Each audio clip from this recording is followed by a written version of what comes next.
Ano? Na-scam ka? Huwag kang mag-alala, hindi ka nag-iisa. Marami kayo na na-scam, na nagpaniwala na yayaman kayo agad sa investment na yan. Meron kasi akong kakilala. Nag-join siya sa investment na yan. Ano na yung pangalan ng investment na yan? EEO? Hindi. EAO? Yes, EAO. Ini-invite niya kasi ako. Sabi niya, long-term investment daw. Tsaka maganda daw yung kitaan. Legit. Ngayon, sinabihan ko siya. Sabi ko, ate, scam yan. Payo ko lang sa'yo. Huwag kang mag-i-invest ng malaki dyan. Kasi anytime pwedeng mawala yan. Hindi yan aabot. Months lang yan. Mawawala na yan. Ang sabi niya sa akin, hindi. Matagal na daw. Dahil 4 years na daw ang EEO. Sabi ko sa kanya, ate, mag-research ka para may alam ka. Hindi yung naniniwala ka sa sinasabi nila sa inyo. Malamang sasabihin nila 4 years para maniwala ka, 'di ba? Marami pang mag-join, ganito, ganyan. Mag-research ka, kako. Alam mo bang kaka-start lang yan ng, kung hindi ako nagkakamali, July? O July, nag-start yung EEO na yan. So, wala pang taon, wala pang 6 months eh.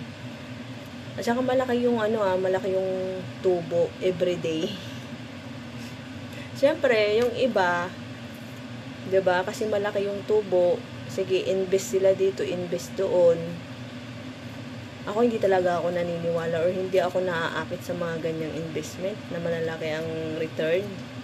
Kasi pag mga ganyan na malalaki ang return, tapos recruit, invite, red flag yan. Hindi nyo ba alam? Na-scam yan. Ha? Pinahingi nyo lang yung pera nyo sa mga scammer. Kung ang ginawa nyo sa pera nyo, kung kayo mismo ang nagpaikot, 'di ba? Kasi naman ibinigay nyo sa mga scammer. Oh, dituwang-tuwa ngayon yung mga scammer. Kasi ang bawat investment dapat pinag-aaralan. Hindi yung porkit kumikita ng malaki, sige, grab nyo na din agad. Kaya kayo naluloko.